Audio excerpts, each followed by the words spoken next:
여러 가지 내용 중에서 가장 제너럴한 것들을 먼저 끄집어냅니다. 그 키워드는 뭐냐면 앞에서 적힌 것처럼요. 나는 sea animal이야. 맞지요? 그래서 가장 제너럴하고 큰 명제를 먼저 써보게 하는 거예요. 코끼리다. 수수께끼를 냈다. 그러면은 I am a jungle animal. 뭐 이런 식으로 해서 빅 타이틀이 먼저 들어가는 거죠. 그리고 어떻게 해요? 좁혀 들어가야 되겠죠? 그래서 큰 거예요. 나는 sea animal이에요. 그 다음에 한번 끌어들인 게 뭐냐면 But I do not swim like a fish. 나는 sea animal인데 물고기처럼 수영을 하지는 않아요. 하고 가장 큰 제목을 이제 제너럴 스테이트먼트를 붙여줬어요. 그런 다음에 디테일로 들어가는 거예요. 자, 이런 종류의 서브젝트 라이팅 하는 데 있어서 디테일을 만들어갈 때 두 가지 중요한 요소가 있습니다. 메모해 두시면 좋을 것 같은데요. 첫 번째는 뭐냐면 로지컬 오더를 하는 거죠. 예를 들면 나는 몇 센치야, 나는 얼마나 크고, 나는 어떻게 하고 I am 형태의 말들을 먼저 해요.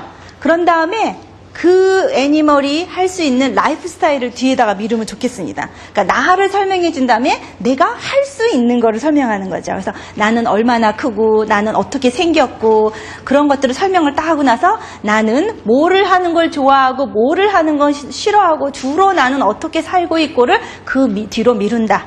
팁을 가지고 계시면 도움이 되겠죠?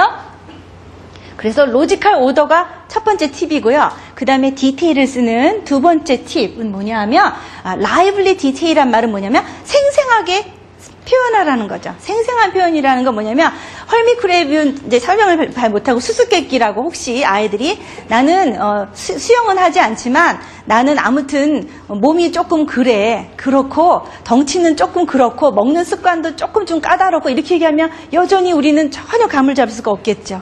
그래서 독자들에게 설명을 한다면 우리가 수수께끼를 낸다면 라이블리하게 표현하란 말은 생생하게 안 봐도 점점 그림이 클리어할 수 있도록 도와주는 게 좋은 라이팅이 되겠죠. 그래서 라이블리 디테일한 말을 넣었어요. 어떤 글감이 라이블리 디테일을 보여주냐면요. I have many legs. 그러면 우리가 오케이 하겠죠? 그 다음에 my two front legs are stronger than the others. 그랬어요. 앞에 있는 두 개가 스트롱하다고? 그럼 벌써 굉장히 근접이 되죠? 랍스터나 크랩을 생각할 수 있는 가능성을 주는 거죠. 그리고 나서 디테일을 한 다음에요. 여기 네 번째 칸에 설명을 해놨어요. People's response. 내가 설명하기에 이 동물은 이런 동물이고 이 동물은 주로 이렇게 하고 살고 있는데 하고 넣었죠? 그럼 마무리 내 생각을 넣기 전에 하나 넣으면 좋은 게 뭐냐면 보통 이 동물들에 대해서 사람들은 이렇게 액션을 해. 여기는 어떻게 표현했냐면 People like to copy the way I walk because I walk sideways. 난 옆으로 걷기 때문에 사람들은 나를 보고 걷는 거 흉내내는 걸 좋아해. 이렇게 다른 의견을 끌어들인다. 그리고 나서 이제 내 개인적인 생각을 넣는 거예요. 그래서 나는 이 동물하고 바닷가에 가면 항상 같이 노는 걸 좋아해 라고 끝낼 수도 있겠죠? 근데 지금은 수수께끼 형태로 낸 거잖아요. 그래서 마무리를 어떻게 했느냐? Who do you think I am? 하고 이제 마무리를 해야 되겠죠. 그래서 아까 말씀드린 것처럼 이제 다른 사람의 의견을 끌어들여서 이제 의견을 조금 더 자기의 주장을 좀 더 확고하게 한 다음에는 자기의 마무리를 통해서 종합적인 엔딩을 해야 되겠죠. 그래서 마지막에는 이제 Who do you think I am을 하는 겁니다. 자, 여러분이 이런 형태의 글감은 결국은 이제 descriptive writing, 자기가 어떤 테마를 가지고 그 테마를 중심으로 해서 자신의 그 생각을 정리하고 정보를 주고 독자하고 함께 가는 그 프레임의 가장 기본이 된다고 보시면 될 것 같아요. 그래서 여러분도 이제 아이에 대해서 무엇이든지 어떤 이슈를 가지고 끄집어드렸다. 그럼 이제 아까 말씀드린 대로 엘레펀트다. 그러면 엘레펀트라는 동물의 가장 기본적인 대전제를 먼저 깔고 특별히 그 엘레펀트가 정글 애니멀인데 그 중에서 엘레펀트는 fun to play with다. 다른 동물들하고 놀기를 좋아하는 동물이다. 그랬으면 주로 뭐를 하고 노는지, 그죠? 스톰프도 하고 그 다음에 트렁크도 흔들고 뭐 다른 동물들을 태우기도 하고 make fun 사운드도 하고 이런 인포메이션을 여러분이 주신 거예요. 주시고 나서 다른 의견을 한 번 더 넣는 거예요. 얘가 뻔하다는 걸 증명할 만한 또 다른 의견을 한번 생각해 보는 거예요. 그래서 그거를 people's response라고 보통 말하는데요. 여기서는 동물들 얘기를 하다 말고 사람 얘기를 꺼낼 수가 없어요. 만약에 그러면 이렇게 해보는 거죠. 그래서 다른 모든 정글 애니멀들도 얘랑 같이 노는 걸 너무 좋아한다. 이렇게 여러분이 그 의견을 첨가를 함으로써 자기가 정리한 내용이 정말 사실이라는 거를 밖으로부터 서포트를 한번 받았죠. 그죠? 그러고 나서 어떻게 하죠? 내가 마무리를 하는 거죠, 이제. 그러므로 앞에서 내가 얘기했지만 엘리펀트만큼 정말 우리를 즐겁게 해주는 동물은 없다. 라든지 아니면 나도 언젠가는 정글에 가서 엘리펀트를 타고 다니면서 숲속에서 놀았으면 좋겠다. 이렇게 자기의 생각을 통해서 마무리를 하는 게 서브젝트 라이팅이고, 아이들이 프리 라이팅 당에서 이런 것들을 연습하다 보면 나중에 보다 더 프로페셔널 라이팅을 써야 될 시점에 대해서 뼈대에 대해서는 여러분이 걱정을 안 해도 되는 그런 아주 훌륭한 아이들이 되겠죠. 훌륭한 라이터가. 그래서 여러분이 이런 프레임을 가지고 이 단계에 있는 라이팅을 잘 이끌어 주셨으면 좋겠고요. 자, 제가 그래서 오늘 여러분에게 설명한 내용을 좀 정리를 해보겠습니다. 예, 모델 라이팅에서는 딱 6줄 가지고 해보는 심플 패턴 라이팅이었는데, 쉐어드 라이팅에서는 한국말로 말하면 일기 쓰는 정도 단계 아이들, 1학년 아이들이 처음 입학해서 일기 쓰는 정도의 라이팅이라고 보시면 좋겠고요. 그래서 이 단계에 필요한 라이팅은 쉐어드 라이팅이다. 그래서 엄마와 아이가 함께 한번 글감에 대해서 생각해보고 구성해보는 게 쉐어드 라이팅인데요. 이때 써보는 글은 저널 라이팅이 되겠다. 저널 라이팅이란 뭐냐? 네, 두 가지라 그랬죠. 하나는 프리 라이팅이다. 그래서 프리 라이팅이지만 다양한 영역의 글들을 경험을 해봐야 나중에 아이들이 조금 더 포매티드 라이팅을 할 수 있는 에세이 라이팅을 하는 단계에 있어서 아이들이 다양한 글감 경험을 할 수 있다. 프리 라이팅이라는 말이 있고요. 두 번째 저널 라이팅이란 뭐냐? 데일리 라이팅입니다. 데일리 라이팅의 말이 뭐예요? 매일 써본다는 거죠. 그래서 누가 또 잘 쓰냐면 골고루 경험시켜주는 것도 중요하지만 매일 써본 아이가 잘 쓰겠죠. 그래서 어쩌다 한번 글을 써보는 아이는 글 쓰는 게 점점 더 클수록 부담스러울 수밖에 없겠죠. 그래서 매일 프릴리 부담 없이 즐겁게 쓸 수 있는 환경을 조성해주고 데일리 라이팅을 이끌어주는 게 중요합니다. 그래서 여러분은 프릴리 라이팅이다, 데일리 라이팅이다, 프리 라이팅이다. 이 두 키워드를 잘 현장에 옮겼으면 좋겠고요. 그 다음에 아까 잠깐 언급을 했지만, 문법, 프로필링, 코렉션 이게 너무 걱정하시는데요. 여러분도 자신 없어하는 영역일 수 있겠지만 그거보다는 글의 뼈대나 패러그래프를 만들어가는 과정을 지도해 주는 게 여러분에게도 더 중요하고요.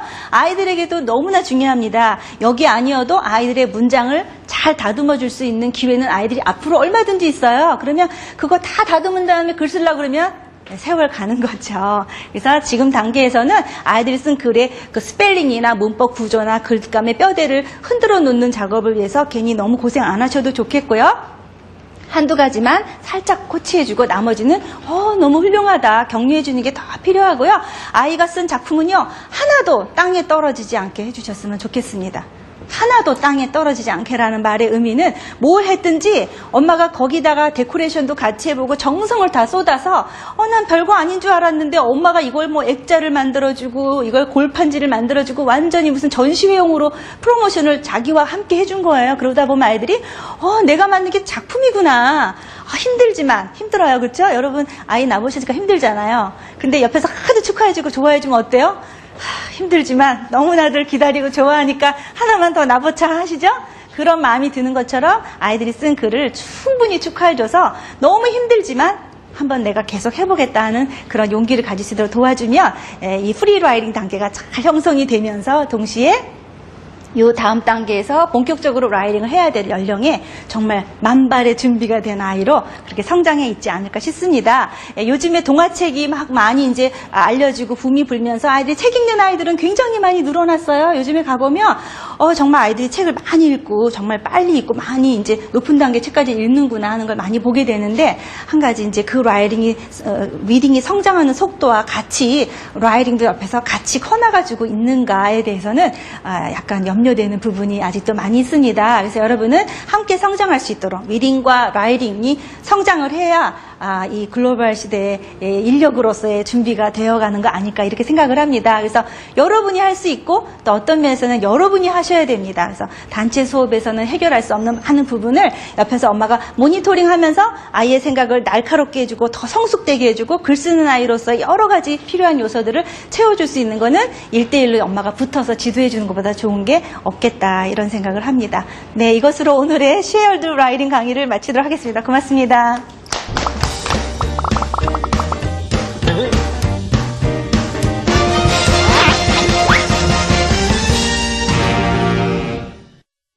일기 하면은 저는 방학 숙제가 먼저 떠오르는데 말입니다. 근데 그 일기장을 찾겠다고 그 외국에서 나가서 찾아다 보면 저널이라고 쓰여 있는 걸 많이 볼 수가 있어요. 그런데 그 저널 라이팅이 바로 오늘 말씀해 주신 그런 프리 라이팅 이야기였습니다. 자, 이제 오늘 수업을 듣고 나서 궁금한 점이 또 있으실 것 같은데요. 질문하실 분 있으면 질문 받겠습니다. 네, 말씀하세요.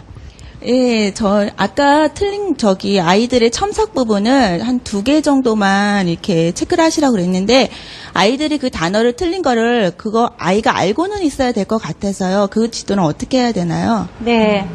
만약에 아이가 썼는데 그 단어 중에서 틀린 게 너무 많아서 다 고치다 보면 아이는 완전히 여기 상실되겠죠? 근데 일단은요, shared writing 단계에서는 아이와 엄마가 함께 생각하고 함께 글을 구성하기 때문에 아마 쓰면서도 애가 맞아? 뭐 이러면서 물어보고 쓸 거예요. 그래서 기본적으로 쓰는 과정에서는 너무나 많은 실수가 나지는 않을 거라고 예상이 됩니다. 그리고 엄마가 고쳐줄 때 아마 많지는 않을 것 같아요. 그리고 혹시 많다고 하더라도 다 고치지 말고 이 단계에서 우리 아이로 봤을 때는 이 정도만 지금 학습해주면 좋겠다 하는 정도만 살짝 건드려서 아이가 써놓은 글이 전부 다 이렇게 빨간 표시로 망가지지 않도록, 왜냐하면 그걸 리라이트 하기에도 힘든 연령이거든요. 그래서 될 수 있으면 그 틀을 망치지 않으면서 한두 개 정도만 손을 보고, 또 아이가 shared writing이기 때문에 글 쓰는 과정에서 대화를 하면서 스펠링 체크를 하면서 갈 수 있는 글이고요. 또 연필로 보통 쓰시죠. 그래서 쓰면서 지우면서 가기 때문에 지금 첨삭 단계에서 너무나 많은 일들을 뒤에 가서 뒤늦게 할 필요는 없겠다. 네, 그렇게 말씀을 드릴 수 있을 것 같습니다. 네, 알겠습니다. 함께 써나가는 작업이다 보니까요. 함께 하면서 좀 고쳐주시고요. 다 쓴 다음에는 가능하면 딱 말씀하신 것처럼 한두 가지만 고쳐서 아이들을 응원해 주시는 것이 더 좋을 것 같습니다. 자, 그럼 이제 또 저희 다음 수업까지 일주일이나 남았는데 일주일 동안 집에서 엄마와 아이가 함께 할 수 있는 숙제 부탁드리겠습니다. 네, 숙제는 뭐니 해도 shared writing을 한번 해보시는 거죠. 그래서 시간이 며칠 있는데요. 가능하시면 journal writing은 daily writing이다 그랬죠. 그래서 하루에 한 가지씩 여러분이 그 different writing을 한번 시도해 보시면 오랜 시간이 걸리지 않아도 애들이 다양한 형태의 글이 이렇게 나오는구나 하는 걸 경험할 수 있을 것 같아요. 그래서 shared writing을 골고루 한번 해보기. 네, 그게 이번 주 숙제가 되시겠습니다. 네. 이 숙제도요, 어느 정도 양을 쓰느냐에 따라서 적게도 느끼실 수 있고, 많게도 느끼실 수 있을 것 같아요. 처음에 너무 욕심 부리지 마시고, 적당한 양을 매일매일 꾸준히 하실 수 있으면 좋을 것 같습니다. 자, 저희 엄마표 영어 특강 인터넷을 통해서 다시 보기 하실 수 있습니다. www.ebs2.co.kr 들어오셔서 다시 보시고요. 시청 소감, 그리고 아이와 함께 하면서 겪은 일들, 그런 스크립트 올려주시면 저희가 작은 선물 준비해서 보내드리도록 하겠습니다. 자, 선생님, 다음 시간이 마지막 시간으로 알고 있는데 네. 어떤 내용 준비되어 있습니까? 네, 다음 주에는 에세이 라이팅이라고 타이틀링을 해봤는데요.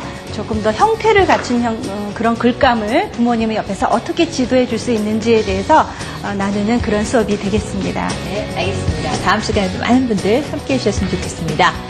저희 엄마표 영어 특강에서는 바로 녹화 현장에 어머님들 모시고 있습니다. 참여를 원하시는 분들은요, 저희 시청자 게시판 꼼꼼히 참고하셔서요, 많이들 함께해 주셨으면 좋겠습니다. 오늘 준비한 내용 여기까지입니다. 저희는 다음 시간에 인사드릴게요. 고맙습니다.